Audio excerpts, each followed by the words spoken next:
तो चलिए शुरुआत करते हैं आज के टॉपिक से। दोस्तों, हम सभी जानते हैं कि एशिया में सबसे अमीर आदमी कोई है तो वो है मुकेश अंबानी साहब। आज दुनिया में जितने भी अमीर आदमी हैं उनमें उनका 11वां नंबर। उनकी कुल संपत्ति 98 बिलियन डॉलर से ज्यादा है, यानी ऑलमोस्ट 7,40,000 करोड़ इतनी उनकी संपत्ति है। हम आम लोग जब भी बात करते संपत्ति की तो क्या सोचते हैं कि अरे उसके नाम पे इतनी सारी प्रॉपर्टीज है, जमीन है, बैंक बैलेंस है, एफडीज है, ऐसा सब कुछ। तो क्या मुकेश अंबानी साहब के पास 7,40,000 करोड़ की प्रॉपर्टीज है? क्या उनके इतने सारी जो पैसे हैं वो बैंक में पड़े हुए हैं? नहीं। मुकेश अंबानी साहब जिस कंपनी के मेन प्रमोटर है, मेन ओनर है, उस कंपनी के शेयर्स की वैल्यू इतनी है कि उनकी जो संपत्ति है वो 7,40,000 करोड़ की है। एक 15 दिन पहले एक बड़ी न्यूज आई। दुनिया की सबसे बड़ी कंपनी एप्पल कंपनी, अमेरिका की कंपनी, वो दुनिया की नंबर 1 कंपनी तो है ही, लेकिन उसका वैल्यूएशन $3 ट्रिलियन इतना बना। वो कंपनी 225 लाख करोड़ इतनी बनी। तो 225 लाख करोड़ की एक कंपनी कैसे बन सकती है? क्या उनके पास दुनिया के सबसे ज्यादा शेयर्स है क्या? नहीं। उनके पास जितने शेयर्स है उसका वैल्यूएशन इतना ज्यादा है कि वो दुनिया की सबसे बड़ी कंपनी है। मैं आपको बता दूं कि हमारे पूरे देश की जो इकोनॉमी है, भारत की अर्थव्यवस्था है, वो भी इतनी नहीं, वो भी $3 ट्रिलियन से कम है, और उससे भी ज्यादा बढ़ के कंपनी बन चुकी है। तो दोस्तों, चाहे वो आपकी कंपनी को बड़ा बनाना हो, चाहे आपकी संपत्ति को बड़ा बनाना है, तो कौन सी चीज है जो इसको बनाती है? और वो है कंपनी के शेयर्स और शेयर्स का वैल्यूएशन। और ये वैल्यूएशन समझना, ये शेयर्स को समझना बहुत बहुत बहुत जरूरी है। आपको क्या लगता है कि दुनिया का सबसे बड़ा करियर कौन सा है? अगर आप यहां अपने देश में, भारत में, अगर आईएएस ऑफिसर है, आईपीएस ऑफिसर है, क्या वो सबसे बड़ा करियर है? क्या आप यहां मंत्री भी है तो क्या वो दुनिया का सबसे बड़ा करियर है? तो नहीं। अगर आप यहां अपने देश में आईएएस ऑफिसर है, मंत्री है, कोई भी है, लेकिन अगर आप बाहर के देशों में जाओगे तो शायद वहां के लोग आपको पहचाने ना, आपको समझे ना कि आप कौन है कर। लेकिन अगर आप किसी ऐसी स्टार्टअप कंपनी के मालिक हो, प्रमोटर हो, जिसका वैल्यूएशन $1 बिलियन है, जिसका वैल्यूएशन 7,500 करोड़ है, तो ये दुनिया का सबसे बड़ा करियर है। अगर ये है तो दुनिया में जितनी इज्जत आपको मिलेगी वो सबसे ज्यादा रहेगी। दोस्तों, आपका टैलेंट, आपका सब कुछ इस पे निर्भर होता है कि आपने इस पे क्या करके दिखाया है। तो सबसे बड़ा करियर अगर दुनिया में कुछ है तो वो है $1 बिलियन कंपनी के मालिक, स्टार्टअप का मालिक। और इसी $1 बिलियन कंपनी को कहते हैं यूनिकॉर्न। दोस्तों, हर देश में ये ज्यादा से ज्यादा यूनिकॉर्न हो, इसलिए हर गवर्नमेंट काम करती है, बहुत सारी स्कीम्स निकालती है, बहुत सारी सपोर्ट मैकेनिज्म तैयार करती है, इकोसिस्टम तैयार करने की कोशिश करती है। हर देश को लगता है कि उनके देश में ज्यादा से ज्यादा ऐसी कंपनियां तैयार हो जो यूनिकॉर्न बने। क्यों? क्योंकि इस यूनियन कंपनी का बहुत बड़ा योगदान होता है अपनी अर्थव्यवस्था के ऊपर। जब एक कोई कंपनी आपके देश में यूनिकॉर्न बनती है तो उसके साथ कई सारी चीजें बनती है। एम्प्लॉयमेंट कितनी जनरेट होती है, कितने सारी कंपनी को वो प्रमोट करती है, इंस्पायर करती है, डायरेक्टली इनडायरेक्टली कितनी सारी कंपनी उसके ऊपर डिपेंडेंट होती है। और ऐसी बहुत सारी चीज है जिसके लिए मुझे स्पेशल सेशन लेना पड़ेगा कि स्टार्टअप कैसे अपने देश की इकोनॉमी को आगे लेके जाता है। तो दोस्तों, हर कोई देश इस स्टार्टअप को $1 बिलियन या यूनिकॉर्न बनाने में लगा हुआ होता है। और दुनिया में अगर आप देखोगे तो सबसे ज्यादा जो यूनिकॉर्न्स है वो अमेरिका में है, 487। उसके बाद चाइना में है 301, और तीसरे क्रमांक पे इंडिया है, भारत है 81 पे। ये यूनिकॉर्न इतने इंपॉर्टेंट है कि इस साल भारत ने पहली बार नेशनल स्टार्टअप डे करके एक दिन मनाया। अभी पिछले 5 दिन पहले 16 जनवरी को, यानी पिछले संडे को, भारत सरकार ने पहली बार ये इंडियन नेशनल स्टार्टअप दिन मनाया। और ये दिन हर साल अभी मनाया जाएगा स्टार्टअप्स को बढ़ावा देने के लिए, आगे लेके जाने के लिए, क्योंकि उसका इंपॉर्टेंस इतना है। दोस्तों, अगर एमसीएल बिजनेस की बात करें तो आज हमारे पास इतना पोटेंशियल है। भारत को हमारे इस धरती माँ ने, कुदरत ने इतना सब कुछ दिया है कि कोई भी तहसील हो 5,500 में से हर तहसील में हमारे पास इतने सारे संसाधन है, इतने सारे रिसोर्सेस है कि अगर उनको अच्छी तरह से हम लोग डेवलप करें, रिसोर्सेस सिर्फ जमीन ही नहीं, लोग है, टैलेंट है, सब कुछ है, अगर इसको अच्छी तरह से प्रमोट करें, अच्छी तरह से इसको यूटिलाइज करें, इनसे प्रोडक्ट्स बनाए, सर्विसेज बनाए और पूरी दुनिया को बेचे, तो हम हर तहसील में कम से कम 10,000 करोड़ की कंपनी बना सकते हैं। ये हमारा पोटेंशियल है। हमारे पूरे भारत में जितने 5,500 है, हर तहसील में जो अपनी हर एक एमसीएल बायोफ्यूल स्टार्टअप है, उसको हमें 10,000 करोड़ की कंपनी बनाना है। लेकिन सिर्फ एमबीएस ही नहीं, हमारे MVP, MCL village entrepreneur, MCL village project जो है, वो भी $1 बिलियन कंपनी बन सकती है। कैसे? तो अगर आपके ग्राम पंचायत में आप कुछ अनूठा, आप कुछ इनोवेटिव ऐसा काम करते हो, आउट ऑफ द बॉक्स सोच के आप अपने गांव के लिए, अपने किसानों के लिए कुछ करते हो, तो वो सोच, वो काम हम बाकी के ग्राम पंचायत, बाकी के जगह पे रेप्लिकेट करेंगे आपके कंपनी के नाम पे, और फिर वो आपके एक ग्राम पंचायत लेवल की कंपनी भी वो पूरे इतने सारे प्रोजेक्ट्स के मल्टीप्लिकेशन की वजह से आपकी कंपनी भी यूनिकॉर्न बन सकती है। तो दोस्तों, ये सबसे इंपॉर्टेंट हमारा उद्देश्य है, ध्येय है हमारे इस पूरे एमसीएल परिवार में। मैं चाहता हूं कि आपके सभी की कंपनियां उस लेवल तक जाए, मैक्सिमम पोटेंशियल तक जाए।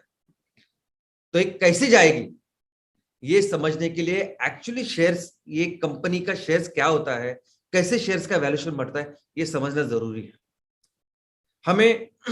मुझे पता है कि हमारे परिवार में बहुत अलग अलग बैकग्राउंड के लोग हैं। कोई आर्ट से है, साइंस से है, कोई वकील है, कोई डॉक्टर है, कोई बाकी की चीज। हम लोगों ने कभी भी शेयर्स के बारे में ज्यादा पढ़ा नहीं होगा, समझा नहीं होगा, वैल्यूएशन वगैरह चीज को कभी हाथ नहीं लगाया होगा।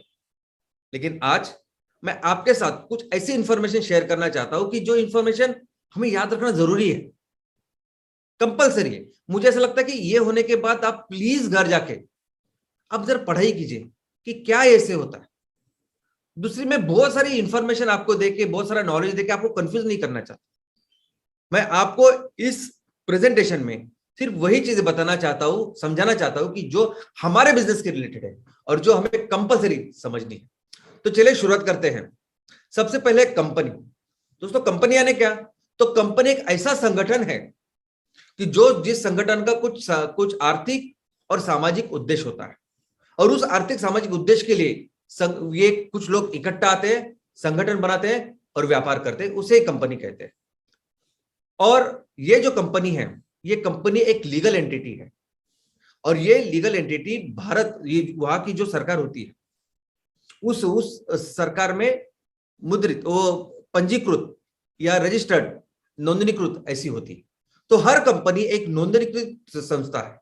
और हमारे भारत में कोई भी कंपनी हो, किसी भी लेवल की कंपनी हो, हर कंपनी जहां पंजीकरण करती है, जहां रजिस्ट्रेशन करती है, उस डिपार्टमेंट का नाम है रजिस्टर ऑफ कंपनीज, यानी आरओसी।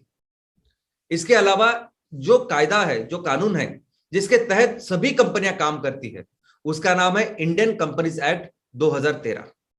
एक्चुअली जो बेसिक एक्ट है, जब पहली बार इस कंपनी का एक्ट बना, वो 1956 में बना, और उसके तहत आज तक सभी कंपनियों का काम चलता आ रहा है।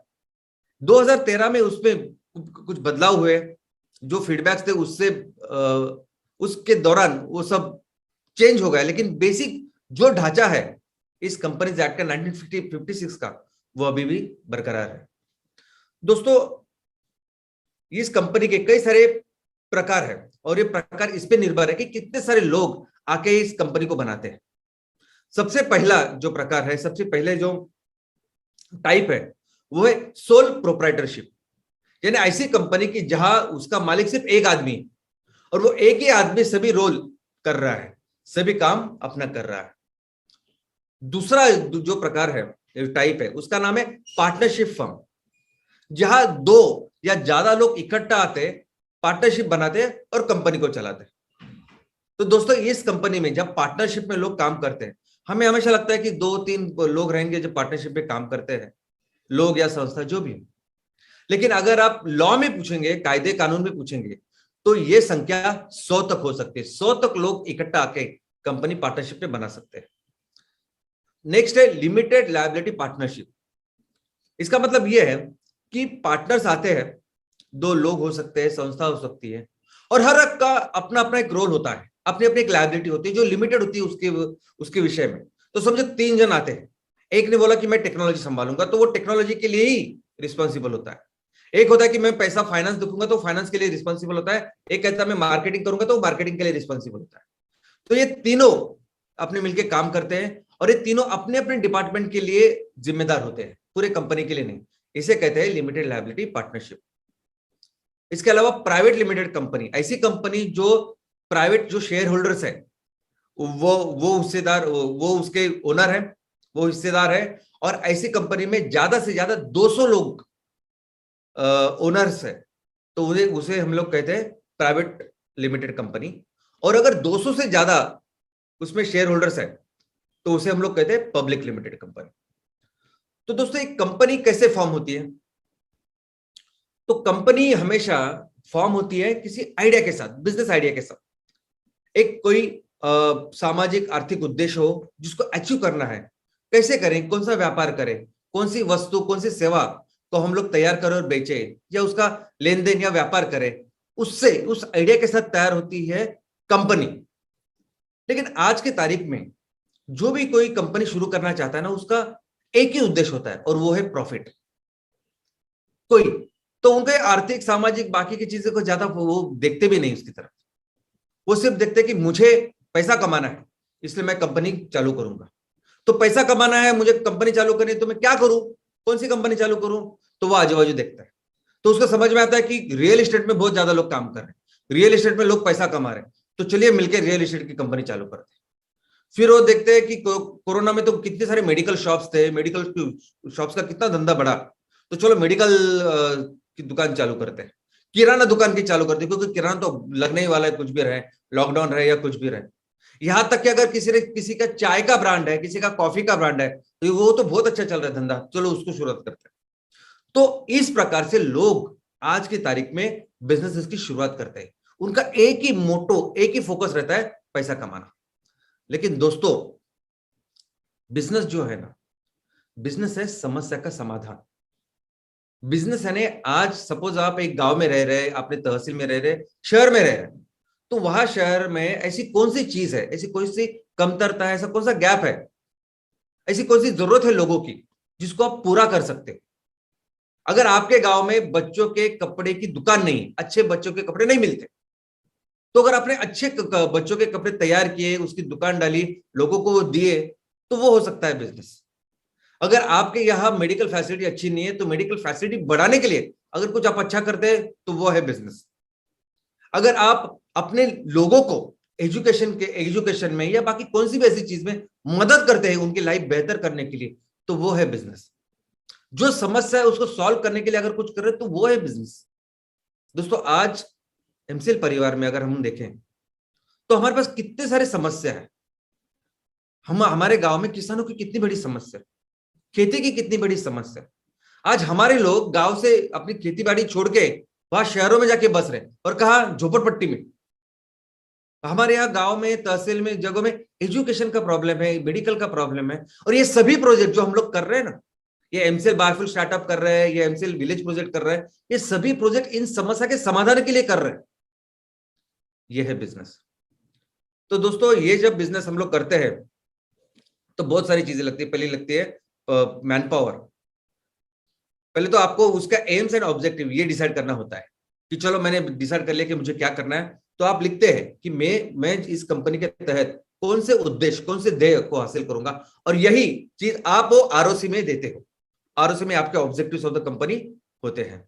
और फिर आप टीम तैयार करते हो, क्योंकि सभी काम आप अकेले नहीं कर सकते, आपको लगती है टीम अलग अलग काम करने के लिए। फिर आपको लगते है मटेरियल, यानी देखिए अगर आप हमें बायोफ्यूल एस्टेट का प्रोजेक्ट करना है, तो आपको जमीन लगती है, आपको ऑफिस लगता है, आपको कई सारे चीज। यानी अगर मैं इस कंप्यूटर पे काम कर रहा हूं, तो ये कंप्यूटर भी एक इंपॉर्टेंट मटेरियल है जो मुझे लगता है बिजनेस के लिए। तो ऐसे कई सारे मटेरियल लग सकते हैं। और ऑफ कोर्स सबसे क्रूशियल, सबसे क्रिटिकल अगर कुछ है, तो वो है पैसे। पैसे लगते हैं।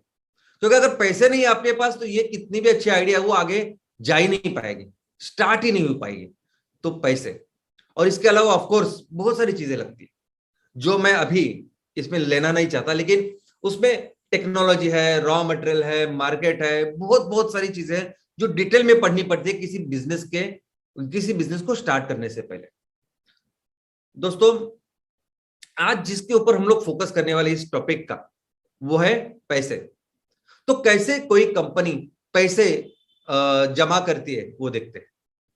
तो सबसे आसान या सबसे मोस्ट क्या बोलते हैं फेमस तरीका हमारे सभी उद्योजकों के पास है, वो है कर्जा। सभी लोग पहले क्या करते हैं, कर्जे की तरफ जाते हैं कि मैं ये बिजनेस है, ये मेरा बिजनेस प्लान है, तो एक डीपीआर तैयार करते हैं प्रॉपर कि मेरा ये प्रॉपर बिजनेस प्लान है, मुझे इसके लिए लोन चाहिए। और ये पूरा वो डीपीआर लेके, वो पेपर्स लेके वो जाते हैं बैंक के पास, किसी फाइनेंशियल इंस्टीट्यूशन के पास, और उनको बोलते हैं कि मुझे ये 10 करोड़ रुपए चाहिए। और वो जो बैंक में या इंस्टीट्यूशन में बैठा हुआ जो मैनेजर होता है, उसको कोई फर्क नहीं पड़ता कि आप अपने बिजनेस से क्या हासिल करने वाले, आप अपने बिजनेस से क्या सामाजिक आर्थिक उन्नति करने वाले, उसको ज्यादा फर्क नहीं पड़ता। वो सिर्फ इसके ऊपर फोकस रहता है उसका कि अगर मैंने आपको पैसा दिया और अगर आपकी कंपनी नहीं चली तो मैं अपना पैसे कैसे ले लूंगा। तो उसको क्या लगता है, कोलैटरल, उसको लगती है सिक्योरिटी। अगर आपको 10 करोड़ रुपए चाहिए तो 20 करोड़ की सिक्योरिटी आप लाके, अगर आपको 10 करोड़ रुपए चाहिए तो कम से कम 15 करोड़ तक दो। तो कुछ प्रॉब्लम भी हुआ तो भी मैं ये प्रॉपर्टी बेच के अपने पैसे ले लूं, बस इसी हिसाब से वो लोग काम करते हैं। लेकिन दोस्तों, ये रास्ता बहुत बहुत बहुत गलत है। क्यों मैं आपको बोलता हूं, अभी कोरोना में पिछले 1.5 सालों में हमने देखा, 1.5-2 साल में, कि कितने सारे कंपनियां, रेस्टोरेंट, बहुत सारे सेक्टर्स ये इफेक्ट हुआ लॉकडाउन की वजह से, बहुत सारे बिजनेस सेक्टर्स बंद थे। ये कोरोना खुलने के बाद, लॉकडाउन खुलने के बाद लगभग 30% से 40% होटल रेस्टोरेंट तो चालू भी नहीं हो पाए। कितने सारे मॉल्स में कितने सारे शोरूम्स हैं वो खुल नहीं पाए। उसका क्या कारण था? क्योंकि ये 1 साल में, 1.5 साल में जब आपका व्यापार बंद था, बिजनेस बंद था, सब कुछ बंद था, लेकिन बैंक का इंटरेस्ट चालू ही था। उनको कुछ फर्क नहीं पड़ता आप क्या कर रहे हैं, कौन सी प्रॉब्लम है आपके घर में, आपके व्यक्ति का जीवन में या आपके बाहर। उनका वो जो इंटरेस्ट है, उनका जो ईएमआई है वो चुकाना ही पड़ता है। और ये व्यवस्था है, ये ना उस मैनेजर के हाथ में है ना उस किसी ऑफिशियल के हाथ में, ये व्यवस्था है। और इसी की वजह से इतने सारे बिजनेसेस प्रॉब्लम में आते हैं, संकट में आते हैं। दोस्तों, दूसरा जो तरीका है जो लोन का नहीं, वो है कंट्रीब्यूशन। अगर कुछ पैसे चाहिए तो कंट्रीब्यूट करते हैं। तो सबसे पहले कौन आता है कंट्रीब्यूट करने वो अपना हिस्सा? वो तो of course the owner, the promoter, जिसके दिमाग से ये सब बिजनेसेस शुरू होते हैं, वो सब अपनी पूंजी पहले उसको लगाता है। और दूसरे जो है वो है अदर देन प्रमोटर। यानी 2 ही तरीके हो सकते हैं। अगर मुझे बिजनेस शुरू करना है, मुझे 10 करोड़ रुपए चाहिए, तो एक तो मैं अपने यहां से लेके आऊंगा, नहीं तो मैं जो प्रमोटर नहीं है बाकी के लोगों से लेके आऊंगा। और कौन सा उसका तरीका होता है? वो तरीका होता है शेयर्स यानी हिस्सेदारी। तो आप मुझे पैसे दो, मैं आपको मेरी कंपनी में हिस्सेदारी दूंगा। बस इतने सिंपल प्रिंसिपल के साथ ये काम शुरू होता है। कितने सारे लोग आ सकते हैं आपकी कंपनी को पैसा देने, कंट्रीब्यूट करने, ये भी डिपेंड होता है कि कौन से टाइप की कंपनी है आपकी। यानी हमने देखा कि प्रोप्राइटरशिप में, एलएलपी में जितने सारे जो लोग रहते हैं वो उतने कंट्रीब्यूट कर सकते हैं। लेकिन लिमिटेड कंपनी में अगर आप देखोगे तो प्राइवेट लिमिटेड कंपनी में 200 लोग शेयर होल्डर हो सकते हैं, 200 लोग आके आपको पैसा दे सकते हैं। और पब्लिक लिमिटेड कंपनी में 200 से भी ज्यादा लोग पैसे दे सकते हैं। लेकिन पब्लिक लिमिटेड कंपनी में भी आप किस तरह से पैसा ले सकते हो, ये डिपेंड करता है कि आपकी पब्लिक लिमिटेड कंपनी ये लिस्टेड है स्टॉक या शेयर मार्केट में या नहीं। दोस्तों, इसके अलावा जैसे हम लोगों ने अभी कंट्रीब्यूशन या शेयर्स बहुत सारे लोगों से लेते हैं और कंपनी के लिए पैसे इकट्ठा करते हैं, वैसे कर्जा भी आप बहुत सारे लोगों से ले सकते हो। जरूरी नहीं कि सिर्फ एक बैंक या एक इंस्टीट्यूशन आपको कर्जा दे, हो सकता है वही 200, 500, 1000 लोग भी आपको अपने अपने हिसाब से कर्जा दे। एक तो वो जो लोग हैं, एक एक आदमी जो आपको कर्जा दे रहे हैं, एक तो उसकी जो जोखिम होती है, रिस्क होती है, वो कम हो जाती है, और आपको इन सबको कोलेटरल देने की जरूरत भी नहीं होती। और इसी लोन को, जैसे हम लोग कंट्रीब्यूशन को करते हैं शेयर्स, वैसे हर इस एक लोन को कहते हैं डिबेंचर्स। और ये डिबेंचर दो टाइप के हो सकते हैं, यानी दो ही नहीं, बहुत सारे टाइप के हो सकते हैं, लेकिन दो प्रमुख इसके जो टाइप्स है, जो प्रकार है, वो ये है कि अगर लोग स्टार्ट करते हैं डिबेंचर से, मैं आपको पहले तो कर्जा दूंगा, देखूंगा कि आपकी कंपनी चल रही है कि नहीं, लेकिन जब उनको पता चलता है कि नहीं कंपनी तो बहुत अच्छी चल रही, तो वो चाहते हैं कि वो सब उनका कर्जा शेयर्स में तब्दील हो, तो शेयर्स उनका बढ़े। तो convertible debenture, non convertible debenture, और ऐसे कई सारे चीजें हैं इस डिबेंचर के बारे में, लेकिन मैं आज वो आपके साथ डिस्कस नहीं करूंगा, क्योंकि हमारा जो फोकस है वो है शेयर्स के ऊपर। तो ये सब है कि हम लोग कंपनी के लिए एक तो पैसे ला सकते हैं कंट्रीब्यूशन से, शेयर से, नहीं तो हम लोग पैसे ला सकते हैं इस लोन से, डिबेंचर से। लेकिन एमसीएल में हम लोग क्या करेंगे, तो एमसीएल में पूरी जिंदगी जो हमें बिजनेस करना है उसको लेके हमारे कुछ सिद्धांत है, कुछ नियम है, और वो नियम ये है कि हम कोई भी लोन नहीं लेंगे। हमारी कोई भी एमसीएल स्टार्टअप कंपनी, हमारी कोई भी एमसीएल विलेज कंपनी, कोई भी किसी भी प्रकार का लोन किसी के ऊपर नहीं होगा। हर कंपनी, हर बिजनेस जो हमें तैयार करने हैं वो प्रॉपरली 100% लोन फ्री ऐसे ही बिजनेस है। कोई भी लोन नहीं, कोई भी इंटरेस्ट नहीं, कोई भी टेंशन नहीं। यहां तक के हमारा जो किसान है, किसान के ऊपर भी कोई लोन ना हो, क्योंकि सबसे इंपॉर्टेंट पर्सन जिसके बलबूते पे हमें इतनी सारी इकोनॉमी, अर्थव्यवस्था बनानी है, उसके ऊपर भी कोई लोन ना हो। ये हमारा संकल्प है, ये हमारा नियम है, सिद्धांत है। तो चलिए देखते हैं शेयर्स, कंपनी के शेयर्स को। अभी इसी शेयर्स को इक्विटी भी कहते हैं, इसी शेयर को स्टॉक्स ऐसा भी कहते हैं। तो क्या होता है शेयर्स? तो दोस्तों सपोज ऐसी आपकी कंपनी है, तो आपकी कंपनी की जो हिस्सेदारी है या आपकी कंपनी की ओनरशिप जो है, वो ओनरशिप का छोटा सा स्मॉलेस्ट यूनिट है शेयर्स।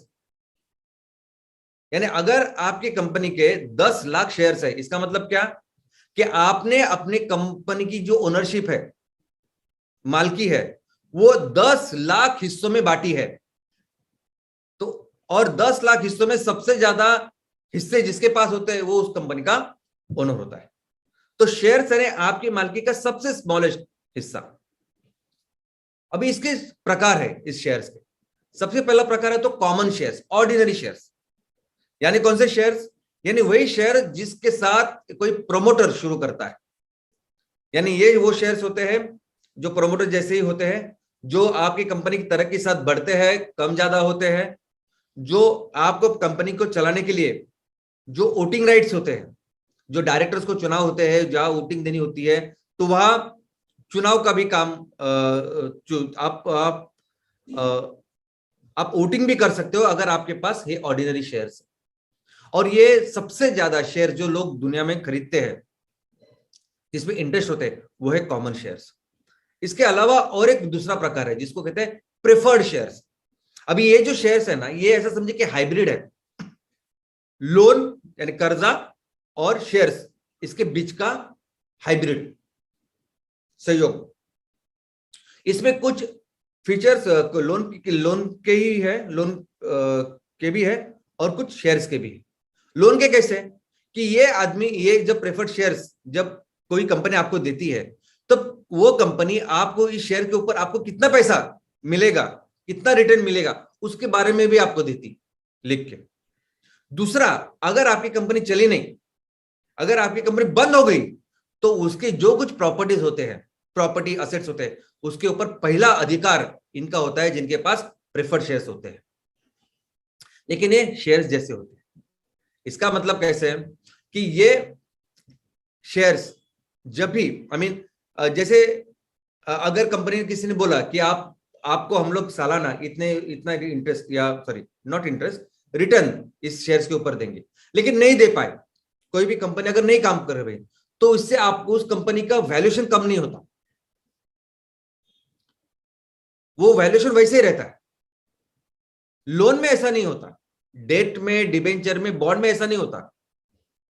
अगर किसी बैंक का ईएमआई अगर आपने नहीं चुकाया तो आपकी तो वो जो सिबिल रेटिंग है वो डाउन हो जाती है, कंपनी की सिबिल रेटिंग डाउन हो जाती है। वैसे इधर नहीं होता, अगर कंपनी किसी भी कारण आपको नहीं दे पाई परतावा तो वो उससे कुछ उसकी रेटिंग जाती नहीं है।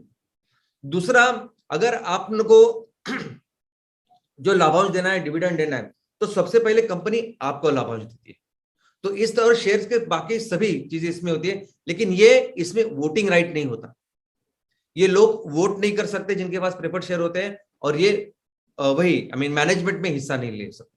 अब इसके कई सारे प्रकार हैं, प्रायर प्रेफर्ड, प्रेफरेंस प्रेफर्ड, यानी कौन से ये प्रेफर्ड शेयर्स के भी कंपनियां ना, जो कंपनियां बड़ी बड़ी कंपनियां होती है ना, वो लेके आती है ये प्रेफर्ड शेयर्स, और ये उनकी सीरीज होती है, preferred share series A, series B, series C. तो जो सबसे पहले आता है उसको कहते हैं प्रायर प्रेफर्ड, उसके बाद में जो आता है उसको कहते हैं प्रेफरेंस प्रेफर्ड, कन्वर्टेबल प्रेफर्ड, यानी कुछ ऐसे प्रेफर्ड शेयर्स जो सामान्य शेयर, कॉमन शेयर्स में भी जा सकते हैं, तो कन्वर्टेबल, क्यूमुलेटिव, यानी अगर आप एक साल उनको रिटर्न नहीं दे रहे तो अगले साल का चला जाएगा, उसके अगले साल चला जाएगा, तो क्यूमुलेटिव, वो उसको क्यूमुलेटिव प्रेफर्ड बोलते हैं। नॉन क्यूमुलेटिव यानी हर साल आपको परतावा देना ही पड़ता है, exchangeable, participating, perpetual, putable, monthly income.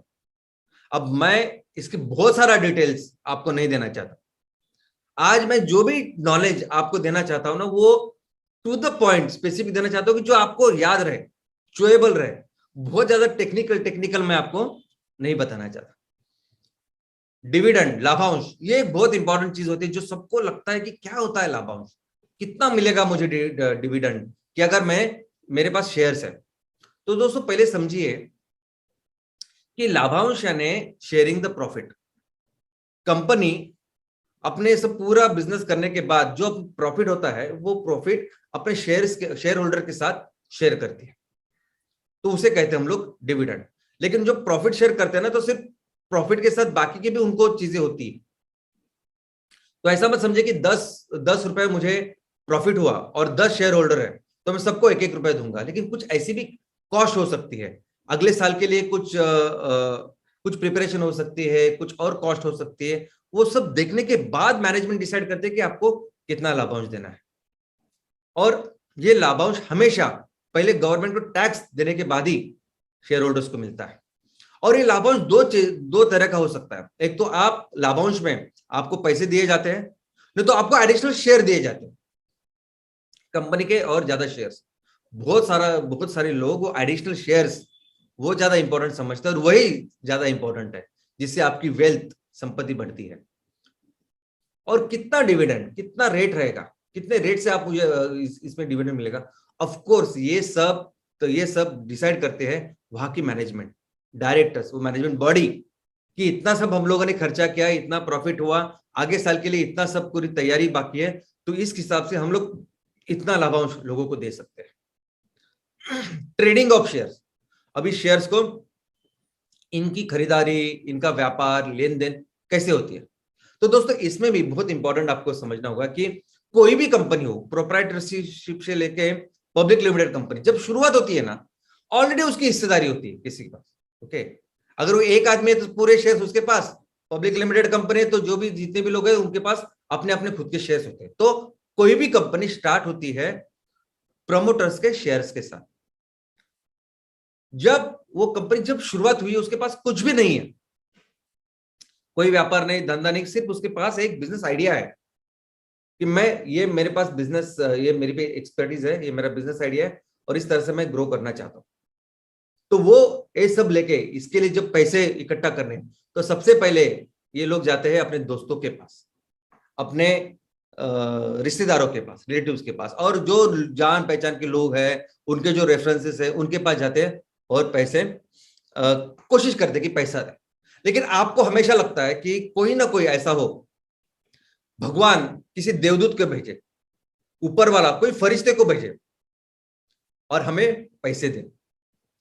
और ऐसे फरिश्ते जो आपको उस वक्त पैसे देते हैं जब आपके पास कुछ भी नहीं रहता, आपके पास पैसे भी से नहीं रहते, तो उनको फरिश्ता इन्वेस्टर यानी एंजल इन्वेस्टर कहते हैं, क्योंकि देवदूत यानी फरिश्ता, इसको इंग्लिश में कहते हैं एंजल। तो एंजल इन्वेस्टर यानी क्या, तो वही फरिश्ते जैसे आते हैं और आपको पैसे देते हैं वही। आपके पास ना कोलैटरल होता है, ना आपके पास कोई ट्रैक रिकॉर्ड होता है कि आपने कुछ बिजनेस किया, नहीं, आपके बिजनेस आइडिया पे वो पैसे देते हैं। तो कैसे देते हैं पैसे? इतने सारे अमीर लोग रहते हैं, करोड़ों रुपए उनके पास होते हैं, और ऐसे आपको पैसे देंगे, कैसे देंगे? दोस्तों ये 15 मिनट में डिसाइड करते हैं कि आपको पैसे देने हैं नहीं। 99% of the time, 99% of the time in लोगों को जो पैसा संभालते हैं उनको आपकी टेक्नोलॉजी समझ में ही नहीं आती। आप क्या कर रहे हैं, क्या टेक्नोलॉजी, बिल्कुल समझ में नहीं आती। हालांकि उनके अंदर, उनके अंडर उनकी जो टीम होती है, 15, 20, 25, 30 लोग रहते हैं जो उनके लिए पूरा वैल्यूएशन, टेक्निकल, ये सब सब सब करके उनको दे सकते हैं रिपोर्ट कि देखो सर ये करो या नहीं करो, जो कुछ है। लेकिन वो 15 मिनट, एक बार आपसे मीटिंग करेंगे तो 15 मिनट में वो जानते हैं कि यहाँ पैसे डालने हैं क्या नहीं। वो उस टेक्नोलॉजी पे, बिजनेस के ऊपर पैसा नहीं लगाते, वो पैसा लगाते हैं लोगों के ऊपर, वो पैसा लगाते हैं आपके नियत के ऊपर कि आप क्या करेंगे, आप कितने पैशनेट हो, कितनी मेहनत करोगे आप अपना ये जो सपना साकार करने के लिए। क्या करोगे आप मेरे पैसे के साथ? मेरे पैसे के साथ आप मस्ती करोगे, या मेरे पैसों को अच्छी तरह से यूटिलाइज करके उसको देश हित में या समाज हित में उसका उपयोग करोगे, कंपनी को बड़ा करोगे। बस इसी एक ही चीज के ऊपर लोग पैसा लगाते हैं। जब आपके पास कुछ नहीं होता है, वो आपके ऊपर पैसा लगाते हैं। क्या बैकग्राउंड है, क्या क्या करते हैं आप, क्या पैशनेट, कितनी मेहनत से ये सब कर रहे हैं।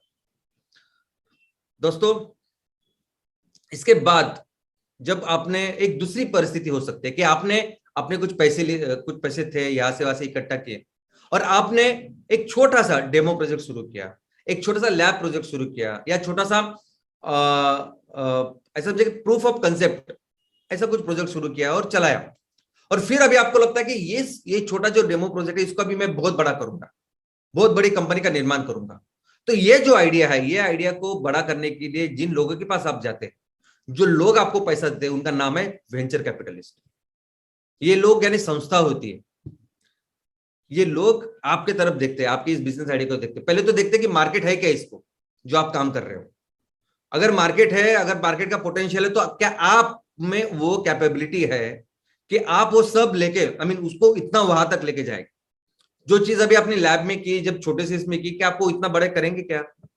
इतना जो बिजनेस, जो मार्केट है, जो पोटेंशियल है, वो कर सकते हैं क्या? तो वो सब देख के फिर आप पे पैसा डाल।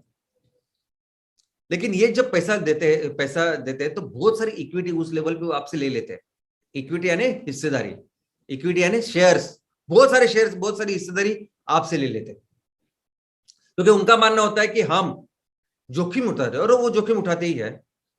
हम जोखिम उठाते हैं जब हम लोग इतने लेवल पैसे देते हैं, क्योंकि हमको पता ही नहीं होता कि आगे जाके क्या होने वाला। और होता भी है, वो 10 कंपनियों में पैसा डालते हैं ना, तो 8 कंपनियां तो काम ही नहीं कर पाती वो जो इतना करना है। लेकिन 2 कंपनियां ऐसी काम करती है कि जितना पैसा आपने 10 कंपनियों में डाला ना, उससे 10 गुना उनको पैसा वापस मिलता है। लेकिन इनका देखो, इनका एक माइंडसेट है। इनका माइंडसेट ये है ना कि उनको सिर्फ पैसा कमाना होता है, नंबर 1, जो मैंने भी देखा और जो ज्यादा से ज्यादा लोग करते हैं। वो क्या उद्देश्य है आपके, किस उद्देश्य के साथ आप काम कर रहे हैं, उससे भी सबसे ज्यादा इंपॉर्टेंट, जैसे बैंक वाला देखता है ना, वो पैसे, कि मैं जब इनमें पैसा डालूंगा तो मेरा पैसा ज्यादा से ज्यादा ग्रो होना चाहिए। वो बाकी की चीज देखते नहीं। और इनका एक काम करने का तरीका होता है। वो क्या करेंगे, एक बार आपको पैसे दिए, आपसे बहुत सारी पहले तो इक्विटी ले लेंगे, उसके बाद जब भी आपको पैसे लगेंगे वो खुद लाएंगे। कैसे लाएंगे? तो उस हर कंपनी को हर बार जब पैसे लाने होते हैं ना, तब उसका वैल्यूएशन करना होता है। हर बार बहुत बड़ा वैल्यूएशन करेंगे, खुद ही सब पैसे लाएंगे। और इस सब पूरे प्रोसेस में वो जो ओनर होता है, जो मेन प्रमोटर होता है पहला, जिसकी आइडिया थी, उसकी इक्विटी तो 2, 4, 5% होती है। हमारे आज के तारीख में मैक्सिमम जो स्टार्टअप्स है, उनकी इक्विटी 5% से ज्यादा नहीं है, जिसने शुरुआत की 5%। और ये वेंचर कैपिटल उनको बढ़ा के शेयर्स का वैल्यूएशन बढ़ा के एक दिन आईपीओ में चले जाते हैं। और आईपीओ का वैल्यूएशन इतना ज्यादा होता है, और ये सभी शेयर्स जो उन्होंने कमाए होते हैं थोड़े से पैसे के ऊपर, वो पूरा किसको देते हैं? पब्लिक को। और पब्लिक फिर इंट्राडे खेलती रहती है हर दिन। आज ये शेयर्स लिया मैंने, आज ये ऊपर गया, ये नीचे गया, तो पूरी जिंदगी फिर पब्लिक ही करती है। और ये वेंचर कैपिटलिस्ट अपना एक काम करके पैसे कमा के निकल जाते हैं। और इनको ये पैसे देते भी है वो स्टार्टअप्स, सॉरी पैसे नहीं, इक्विटी। वो चाहे जितनी मांगे उतनी इक्विटी देते। आज हमारे इंडियन स्टार्टअप्स में आपको बोलता हूं, हमारे जो इकोसिस्टम की क्या मेंटेलिटी मैं आपको बताता हूं। जो लोग हमारे यहां स्टार्टअप शुरू करते हैं ना, देखो सभी नहीं है, अच्छे लोग भी है, लेकिन मैक्सिमम लोग आज की तारीख में क्या करते हैं मैं आपको बताता हूं। जैसे मैंने बताया ना आपको, चाय की दुकान, मेडिकल की दुकान, हम लोग कैसे बिजनेस करते हैं शुरुआत, प्रॉफिट करना चाहिए, वैसे सेम मेंटेलिटी के साथ हमारे यहां स्टार्टअप पैदा होते हैं। उनका एक ही उद्देश्य होता है, एक ही लक्ष्य होता है कि मुझे पैसा कमाना है बस। अभी मैं भारत में हूं तो भारत में इतना बड़ा मार्केट तो है ही, तो ऐसी कौन सी चीज है कि जो मार्केट में आप तैयार करोगे और आपको पैसा मिलेगा। तो फिर वो कहां देखते हैं, वो देखते हैं अमेरिका में। अमेरिका में क्या चल रहा है, वो कहां देखते हैं, चाइना में। चाइना में क्या चल रहा है, जापान में क्या चल रहा है, यूरोप में क्या चल रहा है। तो वैसी सेम मैं अपना एक बिजनेस प्लान बनाता और उनका एक ही चीज लेके दिमाग में लेके वो चालू करते हो बिजनेस प्लान, कि एक दिन ये कंपनी जो मैं चालू कर रहा हूं ना, एक दिन मुझे कंपनी बेच के बहुत सारा पैसा कमाना। अभी मैं कितने सारे एग्जांपल आपको दूं कि जिसमें ऐसा है। अभी फ्लिपकार्ट के जो ये दो बंजल्स है, जो दोस्त है, इन्होंने कंपनी शुरुआत की। ये तो दोनों अमेजन के लिए काम करते, तो अमेजन का सेम बिजनेस मॉडल उन्होंने यहां शुरुआत की, ओके सेम, और अपना बिजनेस का चालू किया। और आज की तारीख में उन्होंने 100% वो जो बिजनेस है ना, वो वॉलमार्ट को बेच के, ये दोनों के पास हर एक के 6,000 करोड़ है। 6,000 करोड़ क्या चाहिए जिंदगी में आपको। क्या फर्क पड़ता है फ्लिपकार्ट किसके पास है, क्या फर्क पड़ता है कि आगे के 50 साल, ज्यादा साल ये वॉलमार्ट यहाँ इंडियन कंपनी इसमें राज करेगा, लोगों के ऊपर राज करेगा। अपने कुछ फर्क नहीं पड़ता, अपने पैसे बना लिए ना, बस हम लोग खुश, क्योंकि इसी मेंटालिटी के साथ तो हम लोगों ने शुरुआत की थी। तो ये वॉलमार्ट भी क्या सोचता है मैं आपको बताता हूं। वॉलमार्ट अगर खुद से आएगा, वॉलमार्ट का अगर इंडिया में बिजनेस करना है, खुद से आएगा, तो लोग क्या बोलेंगे, अरे विदेशी कंपनी, वही फिर लोकल ग्लोबल वो सब शुरू हो जाएगा। ये अच्छा है ना, यहाँ की जो कंपनी 100% उसको ले लो, लोगों को यह लगे ये तो फ्लिपकार्ट की है। हम कस्टमर क्या सोचेंगे, अरे मैं फ्लिपकार्ट का लूं या अमेजोन का लूं। ऐसा हम लोग, क्यों अमेजोन तो बाहर की अमेरिका की कंपनी है और फ्लिपकार्ट अपनी कंपनी है, लेकिन हमें ये नहीं पता कि अमेजोन भी अमेरिका की है, फ्लिपकार्ट भी अमेरिका की है, और वो सब ईस्ट इंडिया कंपनी वर्जन 2 है जो भी बिजनेस कर रहे हैं। वैसे आपको क्या लगता है, ओला सेम वो उबर की कॉपी है, लेकिन आज की तारीख में ओला की जो ओनरशिप है, ये यहाँ पे दो लोग हैं, भाविश अग्रवाल और अंकित भाटी। इनके पास कितने पैसे हैं अभी, इनके दोनों की जो इक्विटी है वो मिला के 10% से भी कम है। Soft bank 22%, matrix 12%, tiger global 20.5%। ये ओनर इस कंपनी का। अगर आपको लगता है कि ओला बहुत अच्छा काम कर रही है, उबर से भी कुछ देशों में अच्छा काम कर रही है, तो इसका मतलब ये नहीं कि देश की कंपनी इतना अच्छा काम कर रहा है। ये ओनर है, ये जापानीज कंपनी जो सॉफ्टवेयर, वो ओनर है जो कर रही है और बिजनेस कमा रही है, पैसे कमा रही है। पेटीएम एक ऐसी कंपनी की जहां विजय शर्मा के पास 10% से ज्यादा है। बाकी के सभी कंपनियों में आप अगर देखोगे तो ये जो प्रमोटर है उनके पास तो बहुत कम परसेंटेज बचे। ये ड्रीम 11 आज की तारीख में सबसे लेटेस्ट अगर कोई कंपनी है जिसका वैल्यूएशन वही यूनिकॉर्न बन चुका है, यानी 1 बिलियन नहीं, उसका भी $2.5 बिलियन है।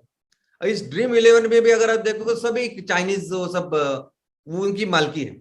और मुझे समझ में ही नहीं आता कि ड्रीम 11 है क्या, यानी ड्रीम 11 एक गेम है या ड्रीम 11 जुगाड़ है, सट्टा है, जो होता था पहले कि कौन खेलेगा, क्या खेलेगा, कितना लगाएंगे आप, और वो एकदम प्रॉपरली उन्होंने करके रखा है। और हमारे कितने सारे लोग हैं, करोड़ों लोग, उनको लगता है क्या फर्क पड़ता है 50 रुपए डालने से। जो करना चाहिए स्टार्टअप से वो नहीं कर रहे हम लोग। खेती की तरफ देखो, लोगों के एजुकेशन की तरफ, वो नहीं, ये ऐसा कुछ करा के पैसा कमा रहे हैं। हमको लग रहा है अपनी कंपनी बड़ी हो रही है और कमा रहे हैं बाहर के लोग। और ये सब वैल्यूएशन है, देखो ये सभी इंडियन स्टार्टअप्स है। किसी भी कंपनी में जाइए आप, किसी भी कंपनी में जाइए, उस कंपनी का ओनरशिप, उसके जो शेयर्स है, इक्विटी है, उसकी ओनरशिप आप देखिए तो आपको पता चलेगा कि कौन एक्चुअल में ओनर है। अब ये देखिए, ये कंपनियां जो आपको लगती है भारतीय है, उसमें बहुत बड़ी मालकी है चाइनीज इन्वेस्टर्स की। Big basket, Byju's, delivery, dream 11, flip का, ये सब कुछ इसमें उनकी ओनरशिप है। ये जापानीज कंपनी है। इस जापानीज कंपनी अन अकेडमी, बायजूस, ये सभी कंपनियां, ये सभी मिला के अगर आप देखोगे ना, तो मैक्सिमम जो आज की तारीख में हमारे देश में जो भी $1 बिलियन कंपनी, जो भी यूनिकॉर्न की बात कर रहे हैं, जिससे हम लोग बोल रहे हैं कि जिस तरह की राह पर जाएगा, वो यूनिकॉर्न क्या कर रही है? तो यूनिकॉर्न सिर्फ दिखाने के लिए अपनी है, उसमें ओनरशिप उन लोगों की है। आप पढ़िए जरा इसको, आप जाके इसके पढ़िए, अभ्यास कीजिए, तो आपको पता चलेगा कि किस तरह से लोग काम कर रहे हैं। और एक विशेष साइकिल होता है, देखो विशेष साइकिल यानी क्या? दलदल होता है, दलदल। एक बार, पहली बार अगर आपने इनसे पैसा लेंगे ना, उनके लोग आ जाते हैं बोर्ड के ऊपर, और आगे के आखिर तक आप किनसे पैसा लेंगे, क्या करेंगे, ये सब कुछ ये लोग डिसाइड करते हैं। तो अगर किसी वेंचर कैपिटल से आपने पैसे लिए, तो बस आपका हो गया। और इनका काम ही ऐसा है, ऐसे लोगों को ढूंढना। आपको क्या लगता है कि एमसीएल में हम लोग क्या कर रहे हैं? एमसीएल ये कर नहीं सकती थी क्या 1 साल पहले ही, 1-1.5 साल पहले? बिल्कुल नहीं करेंगे। एमसीएल बिल्कुल कभी भी इन लोगों से पैसा नहीं लेगी। एमसीएल किसी भी, कोई भी हमारी स्टार्टअप हो, एमसीएल बायोफुल स्टार्टअप, कोई भी हमारा एमबीएस हो, कोई भी हमारा एमसीएल विलेज प्रोजेक्ट हो, इसमें भी जो पैसे आएंगे ना, वो हम खुद लगाएंगे, खुद लाएंगे। भले उसकी थोड़ी सी दिक्कत हो, थोड़ा सा वक्त लगे, मेहनत लगे, लेकिन हम लोग देखेंगे कि ये सभी कंपनियों के ऊपर मालकी जो है वो हमारे लोगों की रहे। आज हम लोग प्रजासत्ताक मना रहे 4-5 दिन के बाद। प्रजासत्ताक यानी हमारी पूरा जो कॉन्स्टिट्यूशन है, उसका पूरा जो अधिकार है, पूरा देश चलाने का अधिकार हमने लोगों के हाथ में दिया था इस दिन। तो क्यों ना ऐसा दिन हम लोग अर्थव्यवस्था में बनाए? क्यों ना हम लोग अपनी सभी जो बिजनेसेस कर रहे हैं, जो मेहनत कर रहे हैं, जो प्रॉफिट्स कर रहे हैं, वो हमारे लोगों के कंट्रोल में रखे। कभी भी हम लोग एमसीएल की किसी भी कंपनी की मालकी किसी भी बाहर के वाले को देंगे ही नहीं। तो चलिए देखते हैं कि कंपनी जब आपकी एक अच्छी स्टेबल पे जाती है, जब लोग आते हैं, लोग आपको पैसा देते हैं, और आपकी एक कंपनी अच्छी बन गई, छोटी नहीं, अभी आपकी एक ठीक ठाक सी कंपनी है, स्टेबल कंपनी है, नोन कंपनी है, ऐसी सपोज बनती है, तब आपको जब उसके बाद जब ज्यादा पैसे चाहिए होते हैं, तब आता है कैपिटल मार्केट। तो अगर आपकी प्रॉपर कंपनी है, बैलेंस शीट्स है, सब कुछ है, लोग जानते हैं, सब कुछ है, और आपको जब चाहिए तो बहुत सारे उसके ऑप्शंस है कि आप कैसे पैसे रेज कर सकते हैं। और सेम है यहाँ, कर्जा भी हो सकता है, शेयर्स भी हो सकता है। कर्जा में भी बॉन्ड्स है, सबको बहुत कुछ है, डिबेंचर्स है।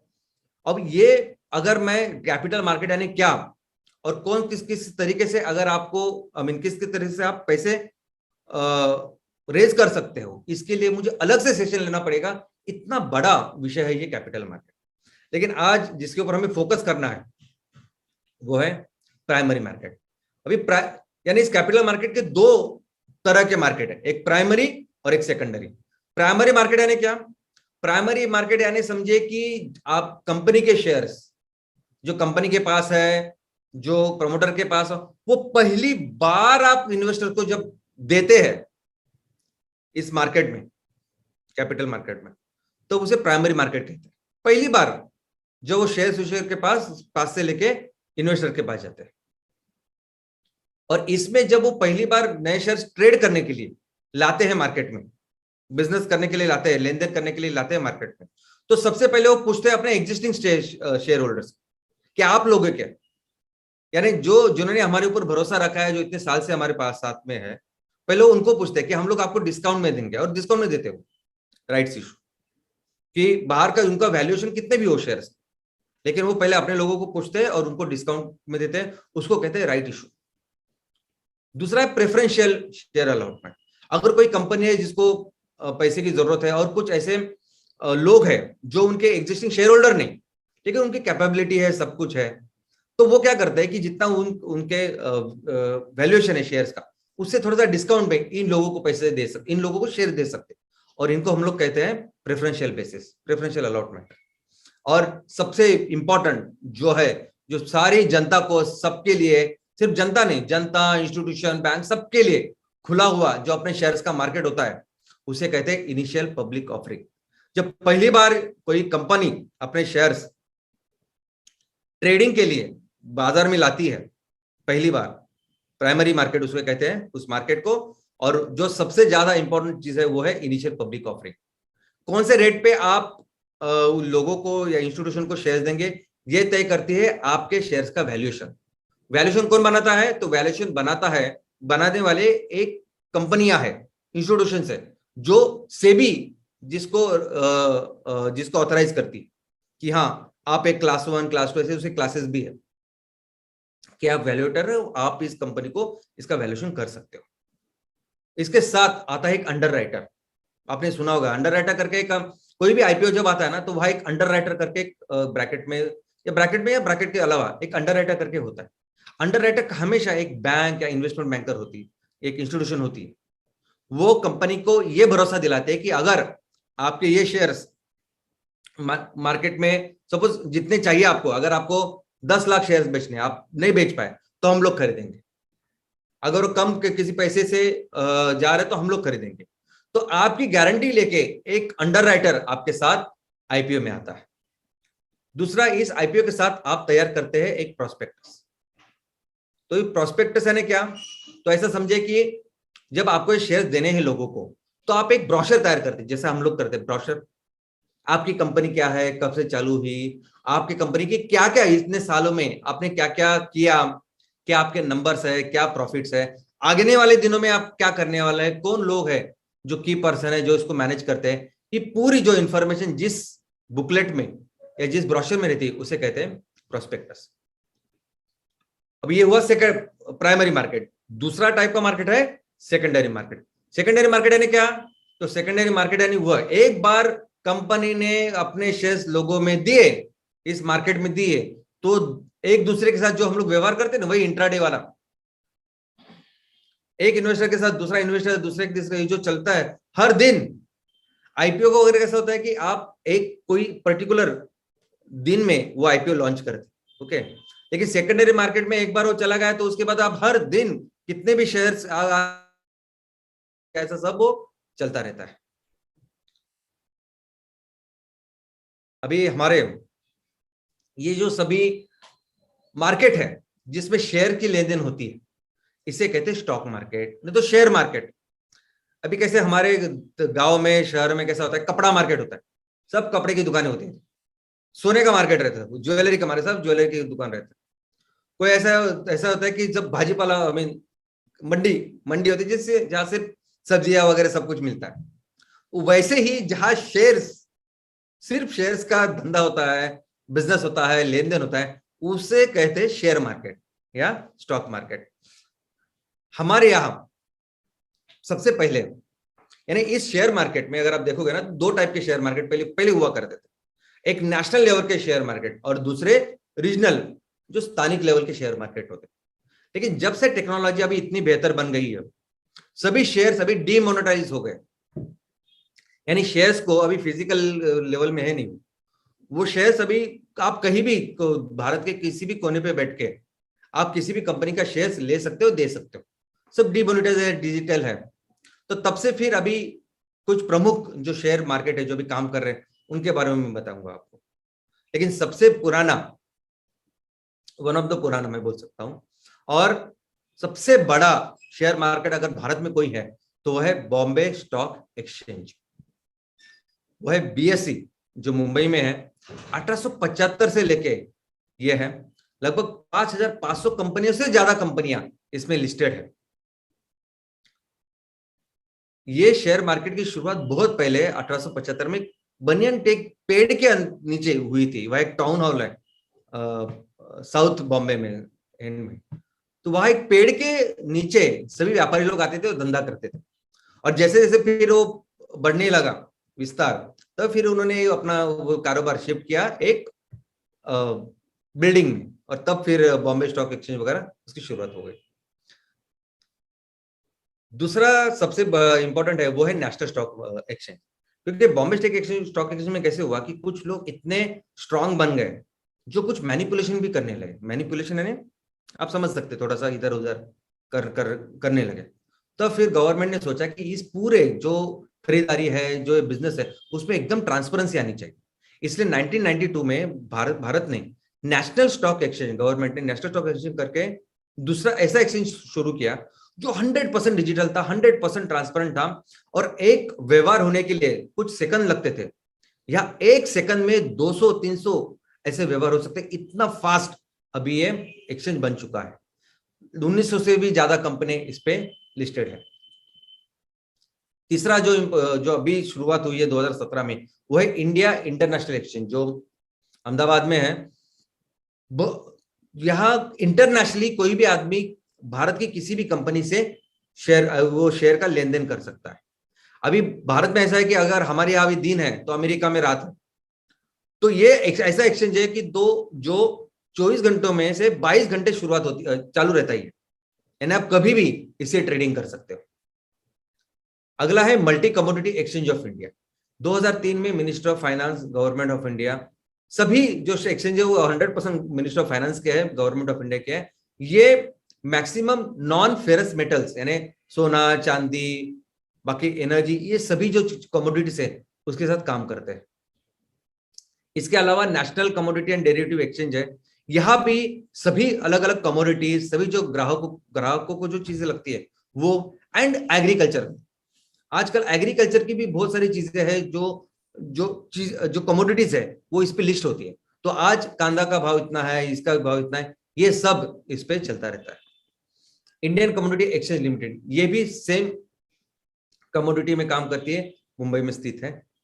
इसके अलावा है एक metropolitan stock exchange of India.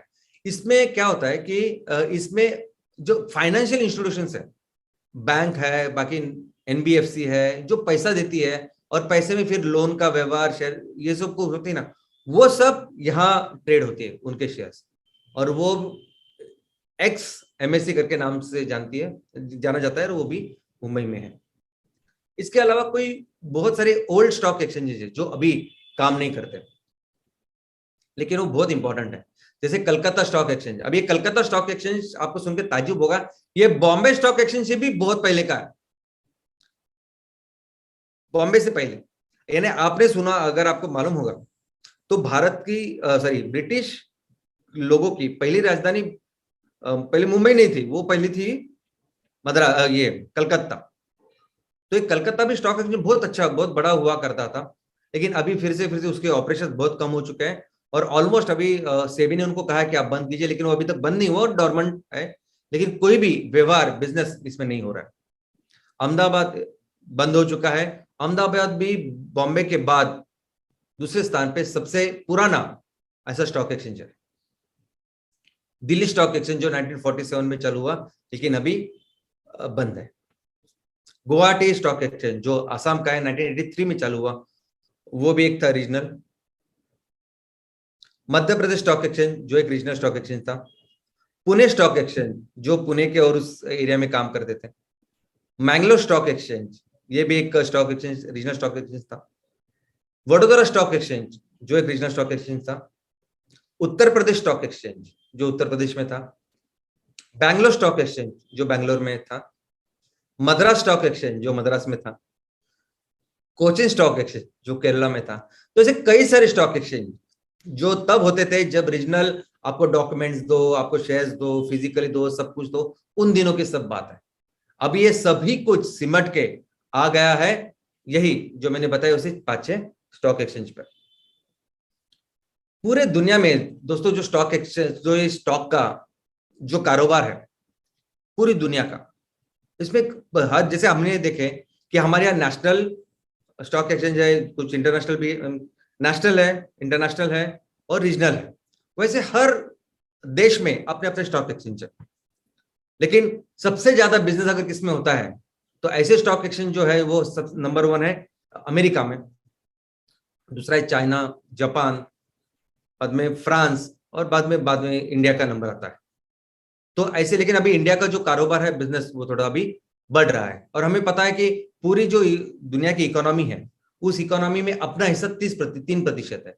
तो वैसे ही ये जो स्टॉक का जो कारोबार चल रहा है पूरी दुनिया में, उसमें भी भारत का जो व्यापार है वो लगभग 3% है। लेकिन दोस्तों एक क्लब है, इसमें पूरी दुनिया में 16 ऐसे स्टॉक मार्केट्स हैं जिनका व्यापार $1 ट्रिलियन से ज्यादा है, और जिन्हें हम लोग कहते हैं $1 ट्रिलियन क्लब। और सिर्फ 16 स्टॉक एक्सचेंज है दुनिया में जिनका बिजनेस इतना ज्यादा होता है। और आपको सुन के ताजुब होगा, लेकिन हमारे देश के ये सबसे इंपॉर्टेंट 2 स्टॉक एक्सचेंज जो है, बॉम्बे स्टॉक एक्सचेंज और नेशनल स्टॉक एक्सचेंज, बीएसई और एनएसई, ये दोनों उस $1 ट्रिलियन में शामिल है, क्लब में शामिल है। हमने इंडेक्स भी सुना होगा ना, इंडेक्स, बीएसई का इंडेक्स बड़ा कम हुआ या एनएसई का इंडेक्स बड़ा कम हुआ, आज का ये रेट हुआ, ऐसा सब होता है। तो क्या है इंडेक्स, और हर दिन लोग क्यों देखते हैं कि क्या हुआ, आज का क्या हाल है, मार्केट का क्या हाल है, बाजार का क्या हाल है, क्या हो रहा है। तो दोस्तों ये जैसा ऐसा समझे कि हमारे घर में चावल होता है, चावल आप पकाते हो, और चावल पकाए कि नहीं, तो आप क्या करते हैं, तो थोड़ा उस चावल के लेके हाथ में देखते हो कि पकाए कि नहीं, तो आपको पता चलता है कि पूरा ये जो चावल है वो भी पक रहा है बर्तन में। वैसे ही हमारी पूरी अर्थव्यवस्था, अभी बॉम्बे स्टॉक एक्सचेंज में 5,500 से भी ज्यादा भी कंपनियां हैं, लेकिन उसमें कुछ 30 ऐसी कंपनियां आइडेंटिफाई की है, 30 कंपनियां जो स्टेबल है, स्ट्रांग है, जो अलग अलग सेक्टर से, ऐसे नहीं एक सेक्टर से सभी कंपनियां, अलग अलग सेक्टर को दर्शाती है। ये 30 कंपनियों को लेके एक इंडेक्स भारत सरकार ने बनाया है, या इस स्टॉक एक्सचेंज ने बनाया है, जिसे कहते हैं बीएसई इंडेक्स। और पिछले साल सितंबर में हमने बहुत बड़ा एक माइलस्टोन अचीव किया, वो है 60,000 जो उसकी इंडेक्स है उसको पार किया। 1983-86 में इसकी शुरुआत हुई इंडेक्स की, और आज की तारीख जब शुरुआत हुई तब 100 से शुरुआत हुई थी, और अब ये 60,000 बन चुका है। तो इतना व्यवहार, इतना बन चुका। तो ये सेंसेक्स जो है, ये 30 कंपनियां क्या करती है, उनका सेंसेक्स क्या है, इसके ऊपर आपको पूरा पता चलेगा कि पूरे बिजनेस में क्या हो रहा है। वैसे ही एनएससी में अगर आप देखोगे तो एनएससी में है निफ्टी, अगर आपने सुना होगा निफ्टी 50, ऐसा उनका इंडेक्स है। तो एनएससी में उन्होंने उनकी जो कंपनी है उसमें से 50 ऐसी कंपनियां निकाली, अलग अलग सेक्टर की, स्ट्रांग, अच्छी। तो उस 50 कंपनी का अभी आज क्या हाल है, तो वही उसको ही कहते हैं हम लोग एनएससी इंडेक्स। वो आ गया है, कम है, ऐसा है। तो दोस्तों ग्रोथ कैसी होती है, कंपनी की ग्रोथ कैसी, कोई कंपनी एकदम एकदम आई मीन धीरू भाई अंबानी साहब की जो स्टोरी है कितनी इंस्पायरिंग है, रिलायंस ग्रुप की, कि कितने छोटे से इसके साथ उन्होंने शुरुआत की थी। लोग कहते 500 रुपए के साथ शुरुआत की थी, उनकी खुद की अपनी स्टोरी, आज भारत की सबसे बड़ी कंपनी बनी। तो उस कंपनी का वैल्यूएशन बढ़ा है, शेयर्स कैसे उन्होंने तैयार किए, कैसे वो शेयर्स बढ़े, कैसे उस शेयर्स का वैल्यूएशन वगैरह बढ़ा, वो समझना है।